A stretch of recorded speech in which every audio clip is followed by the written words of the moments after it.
Okay जी। बिस्मिल्लाहिर्रहमानिर्रहीम। देखें जी, cell cycle जो है इसकी डेफिनेशन क्या है।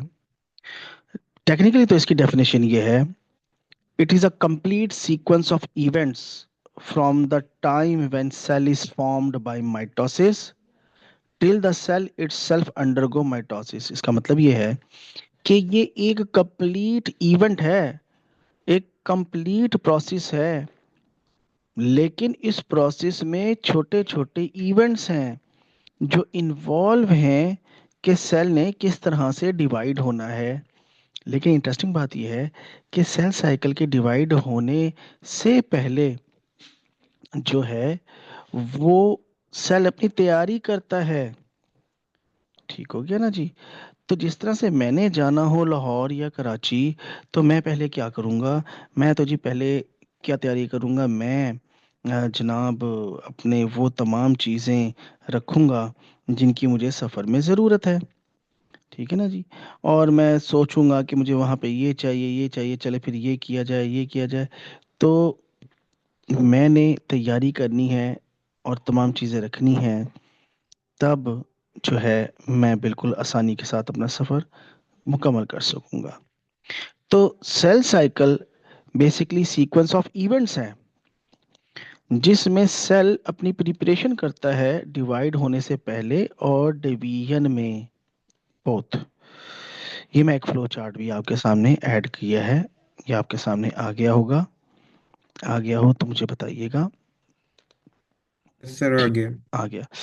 देखें जनाब, सेल साइकिल जो है basically it is consist of three phases. यहाँ तो टू की हुई है, वैसे इन्होंने थ्री फेजेस हैं।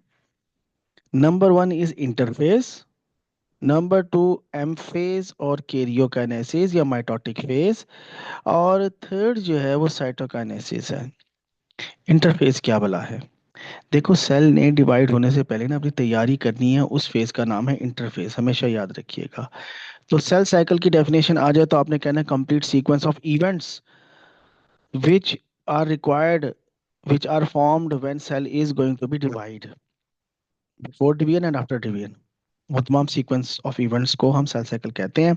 और वो आपसे पूछे कि सेल साइकिल में कितने इवेंट्स हैं, तो आपने कहा जी interphase, M phase and cytokinesis. ठीक है। अब माइटोटिक फेज जो है उसमें भी हम कह सकते हैं दो फेजेस हैं, साइटोकाइनेसिस और कैरियोकाइनेसिस को अलग से इसमें फ्लो चार्ट में दिखाया हुआ है, ठीक है। तो इंटरफेस क्या होती है, पहले इसकी तरफ आते हैं, जो कि मैंने कहा रेस्टिंग फेज है। इसमें सेल डिवाइड नहीं होता, लेकिन सेल अपनी डिवीजन से पहले तैयारी करता है इंटरफेज में। तो interphase is a resting phase, पहली बात। इंटरफेज एक रेस्टिंग फेज है, और इंटरफेज जो है वो सबसे ज्यादा ड्यूरेशन वाली फेज है। मैं अगर पूरे सेल साइकिल की बात करूं, साथ देखिए डायग्राम में पाई चार्ट मौजूद है। ठीक है।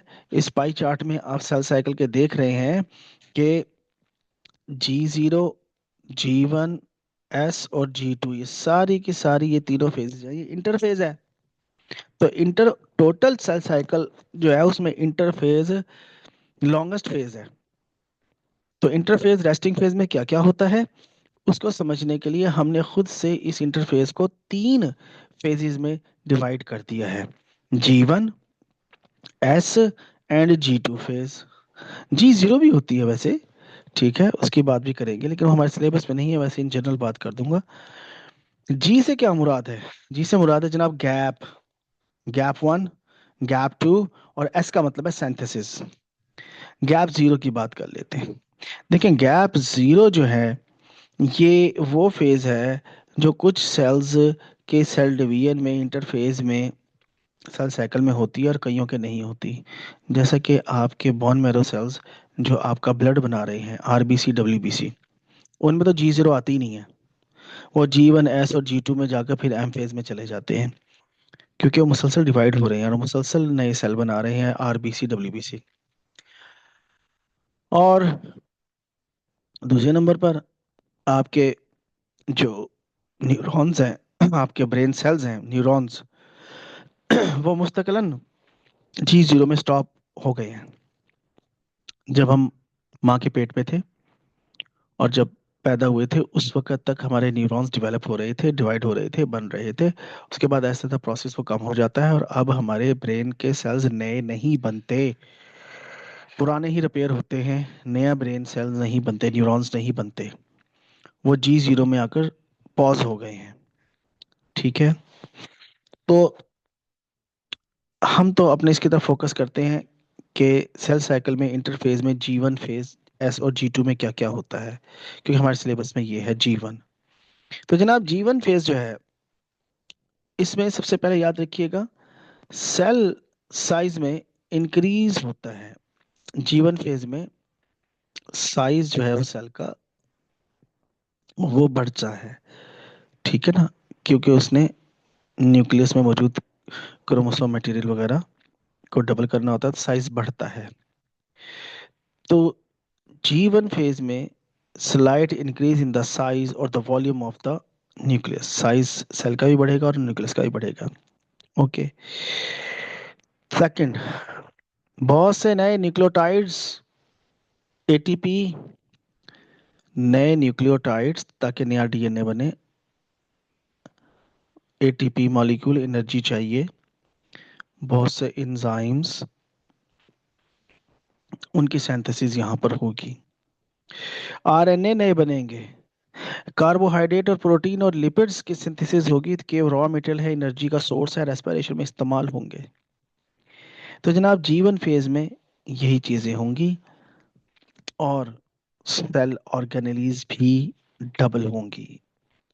अगर फॉर एग्जांपल गोल्जी या एंडोपार्टिकुलम उसके पास 100 है तो वो 200 हो जाएंगे। तो ऑर्गेनेलीज जो हैं उनकी तादाद भी डबल हो जाएगी G1 में। अब आ जाइए S फेज। S फेज जो है, इसमें तो सिंपल आपने याद रखना है, इसमें होगी डीएनए रेप्लिकेशन। भाई ये डीएनए रेप्लिकेशन क्या है? डीएनए का अपनी तरह का replica, copy banana, synthesis of new DNA molecules. Next chapter में हमने इस रेप्लिकेशन के प्रोसेस को पढ़ना भी है। तो होता ही है मेरे भाई, मैंने पहले कहा कि जो क्रोमेटिन मटेरियल की फॉर्म में अभी न्यूक्लियस के अंदर मटेरियल मौजूद है। ठीक है। तो हम ये कहते हैं आमतौर पर कि जी सेल के डिवाइड होने से पहले इंटरफेज में, एस फेज में क्रोमोसोम नंबर डबल हो जाता है। अगर 46 क्रोमोसोम्स हैं तो वो 92 हो जाएंगे इन एस फेज। लेकिन हकीकतन में क्रोमोसोम डबल नहीं हो रहे होते, क्रोमेटिड्स नए बन रहे होते हैं, डबल हो रहे होते हैं। और आपको पता ही है कि हर एक क्रोमोसोम के पास दो क्रोमेटिड है। जब दो क्रोमेटिड हैं तो 46 क्रोमोसोम्स के 92 क्रोमेटिड्स हो जाएंगे नॉर्मल। ये जो 46 क्रोमोसोम है, इनके अगर मैं क्रोमेटिड्स कहूँ कितने होंगे, तो वो 92 होंगे, डबल होते हैं। तो 92 का डबल क्या होगा बताइए?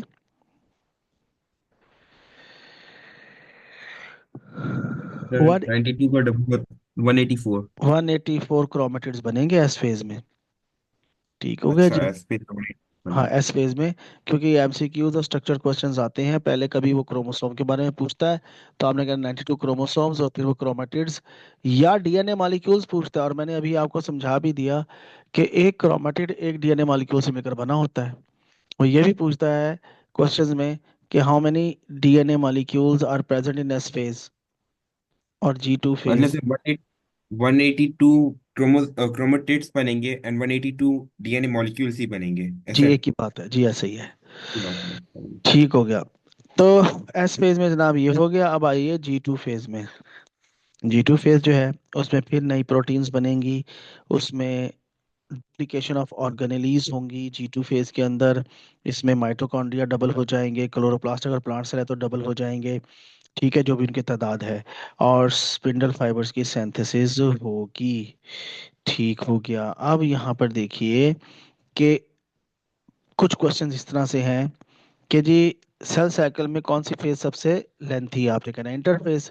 फिर अगर क्वेश्चन वो करता है कि इंटरफेज में सबसे लेंथी फेज कौन सी है, तो आपको नजर आ रहा होगा ग्रीन कलर में G1 फेज जो है वो सबसे लेंथी है। ठीक है ना। उसके बाद एस फेज है, उसके बाद G2 फेज है।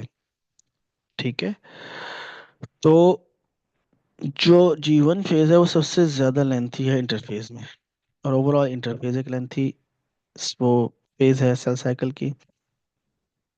फिर अगर हम आ जाएं शॉर्टेस्ट की तरफ, तो कैरियोकाइनेसिस क्या चीज है? कैरियो का मतलब होता है क्रोमोसोम्स, काइनेसिस का मतलब डिवाइड होना। साइटोकाइनेसिस, साइटो का मतलब क्या? साइटोप्लाज्म। काइनेसिस का मतलब डिवाइड होना। तो पहले क्रोमोसोम्स की तकसीम होती है, उनकी डिवीजन होती है, उसको हमने माइटोसिस का नाम दिया है, माइटोटिक फेज, कैरियोकाइनेसिस।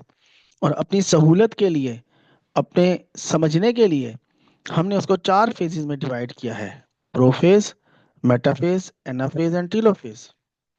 और जब क्रोमोसोम्स जो 92 हैं, ये डिवाइड हो जाएंगे 46 एंड 46, तब सेल ऑर्गेनेलीज जो कि डबल हो गई थी इंटरफेस में, माइटोकॉन्ड्रिया 10 थे तो 20 हो गए थे, तो उनकी डिवीजन होगी। उसको हम कहते हैं साइटोकाइनेसिस, सबसे छोटी फेज है साइटोप्लाज्मिक कंटेंट्स की तकसीम। ठीक हो गया। अच्छा जी, अब हम शुरू करते हैं प्रोफेज से। ठीक हो गया जी। Prophase of mitosis. नहीं जनाब, मैं नेक्स्ट जो है वो ऐड कर रहा हूँ पेज, और आपके लिए जो है डायग्राम भी ऐड कर रहा हूँ। अच्छा जी, प्रोफेज।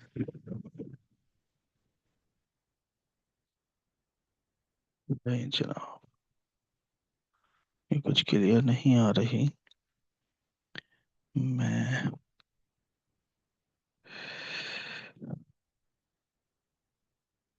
एक मिनट, चलिए हम ये उठा लेते हैं, ये वाली ले लेते हैं जी।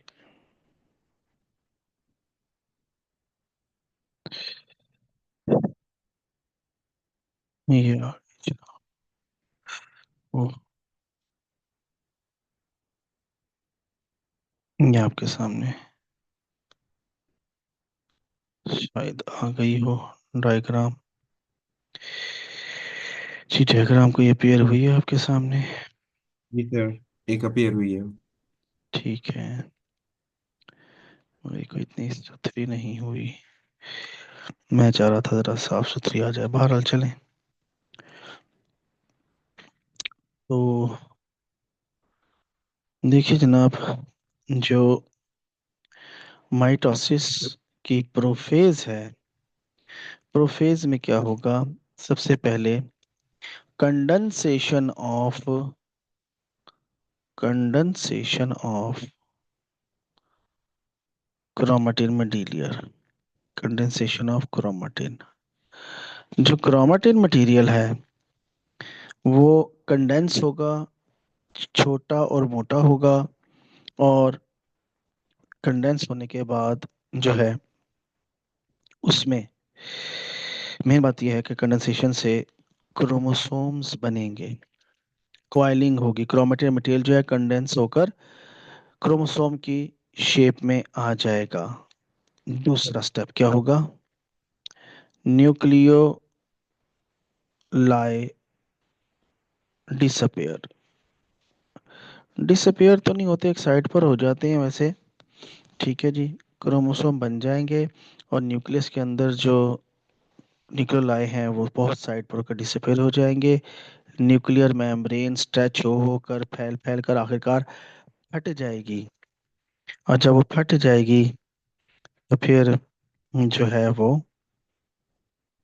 जाहिर सी बात है कि फटने के बाद हम यहाँ पे उसको लिखेंगे कि इट्स डिसअपियर। तो जी हम कह देंगे कि द न्यूक्लियर मेम्ब्रेन डिसअपियर। ठीक हो गया जी। अच्छा, उसके बाद आ जाइए कि फिर क्या होगा।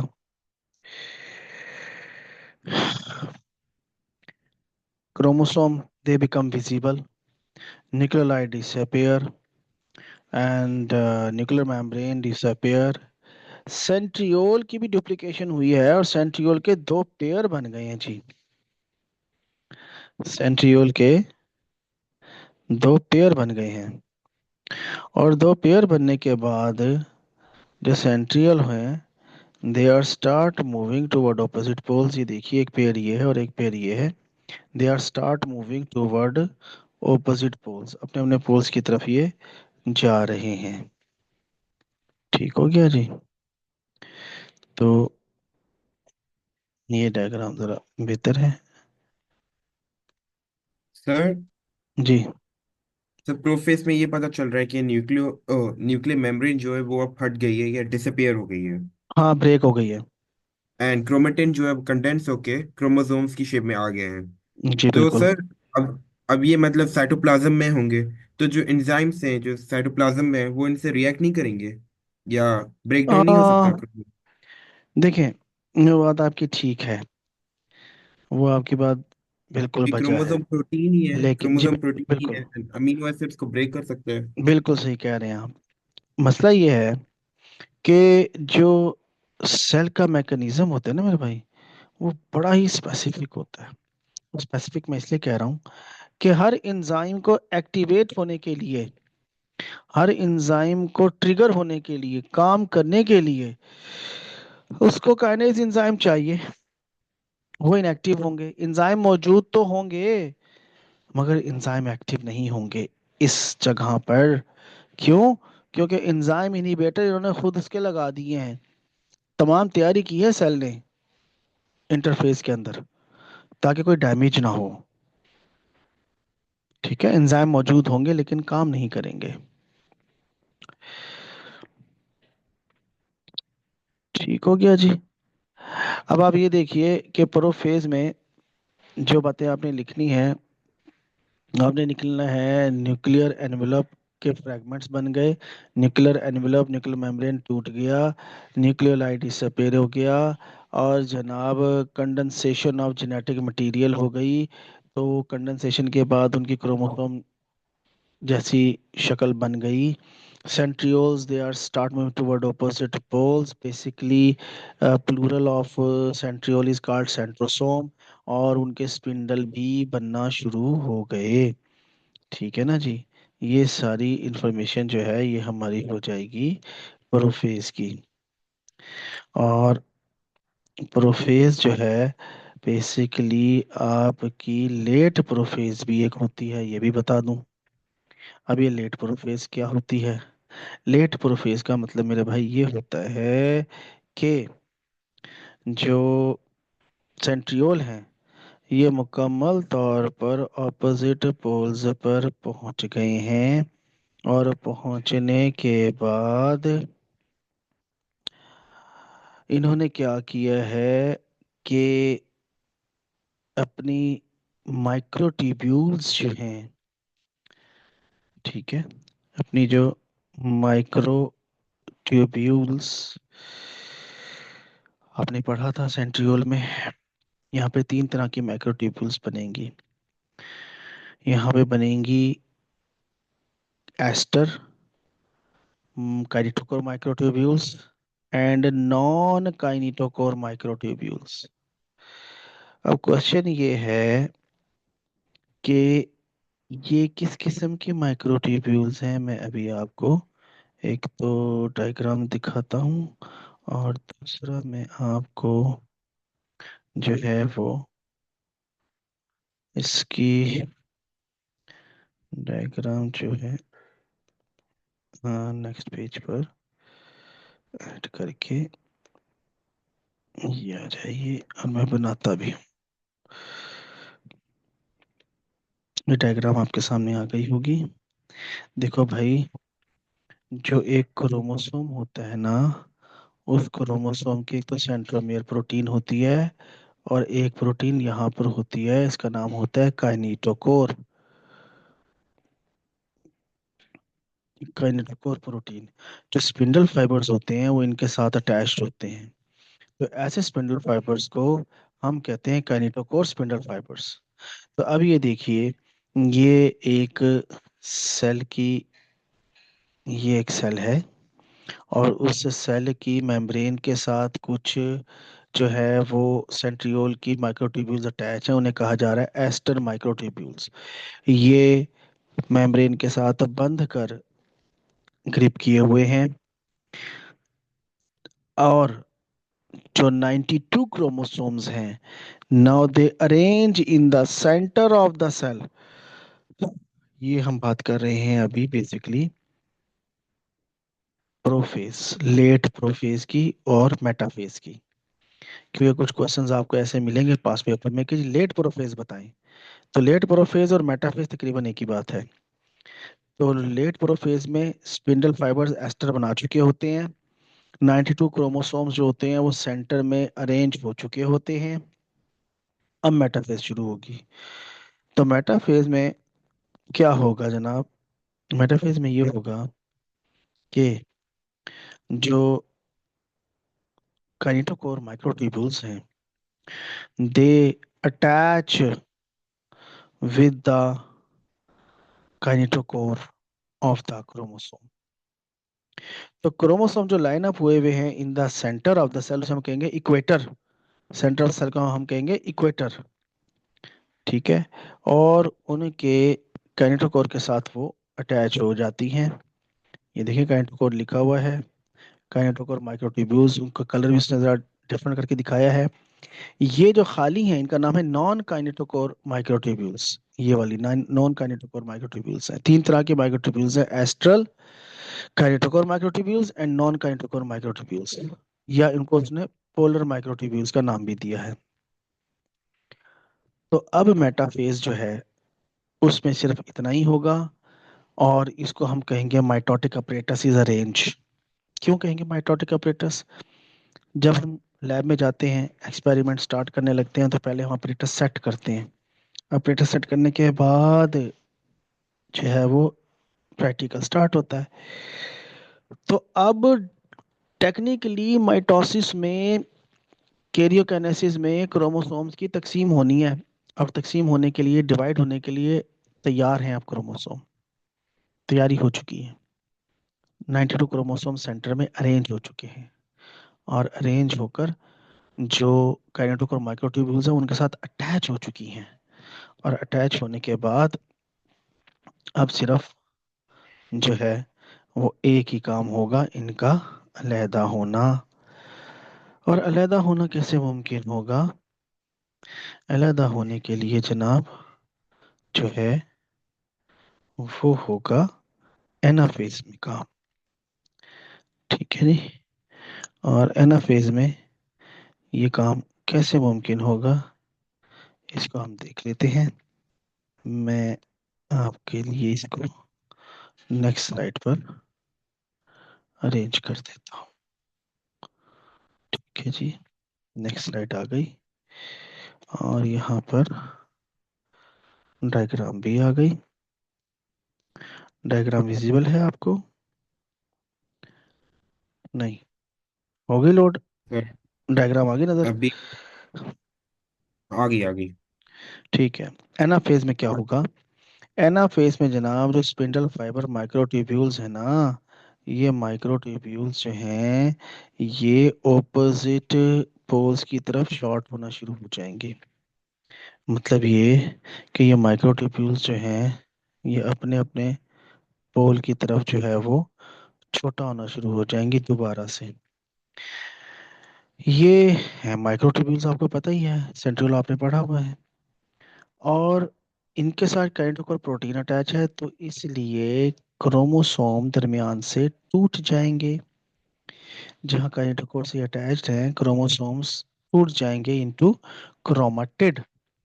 तो 92 क्रोमोसोम्स थे। जब 92 क्रोमोसोम्स टूटेंगे तो मुझे बताइए इस पोल पर और इस पोल पर कितने क्रोमेटिड्स होंगे? सर 1946। Sorry, 92 chromosomes